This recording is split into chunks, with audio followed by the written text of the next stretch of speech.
Hola, soy Andrés Romaña y esto es Al Pie del Misti.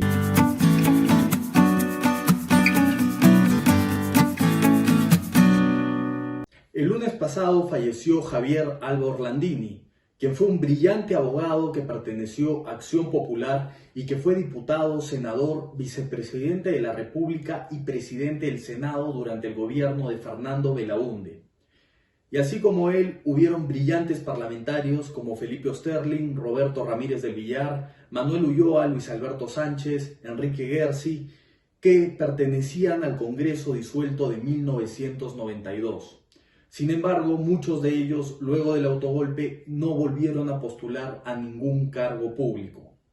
Aquello se debe a que no tenemos un Senado, y las discusiones en el Parlamento son todo menos altura, donde congresistas dicen debatir proyectos de ley con insultos y falacias. Entonces, ¿cómo se le puede pedir a un profesional de primer nivel que postule al Congreso cuando va a tener que ser humillado, como fue humillado el exministro Saavedra por el fujimorismo, o que va a tener que debatir con gente sin escrúpulos y sin conocimientos como Daniel Urresti, Héctor Becerril o Karina Beteta? Por ello, toda reforma política debería apuntar a que el Perú vuelva a tener parlamentarios de la talla de Javier Alba Orlandini, Felipe Osterling o Roberto Ramírez del Villar. Probablemente muchos estén pensando que tener un Senado significaría tener más congresistas y que ya es suficiente vergüenza con los que ya tenemos.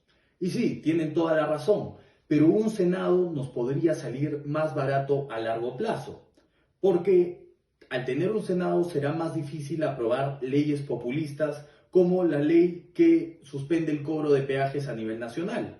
Esa ley fue aprobada y fue aplaudida por la mayoría de congresistas populistas, pero lo que no nos dijeron fue que probablemente las empresas afectadas nos van a demandar y los que terminaremos pagando la indemnización no van a ser los congresistas que aprobaron la ley, sino vamos a ser todos los peruanos que pagamos impuestos. Por otro lado, no hay que olvidar que en el desastroso primer gobierno aprista, el presidente García presentó el proyecto para estatizar la banca.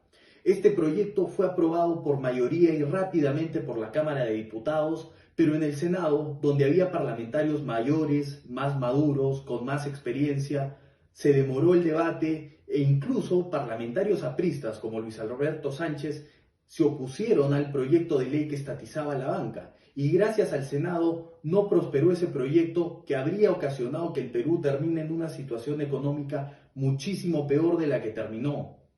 Entonces deberíamos de tener un Senado definitivamente, pero tiene que ser uno moderno, no como el de los 80s que se elegía al mismo tiempo que la Cámara de Diputados y que el presidente de la República. La mejor opción sería que el Senado tenga 2 senadores por cada departamento sin importar su población y que la Cámara de Diputados tenga un número proporcional a la población de cada departamento y que el Senado se renueve por tercios y que la Cámara de Diputados se renueve por mitades. Aquello evitaría que suceda una crisis como la que culminó con la disolución del Congreso el año pasado, porque si un grupo irresponsable obtuvo mayoría, los electores se la pueden quitar a la mitad del periodo presidencial.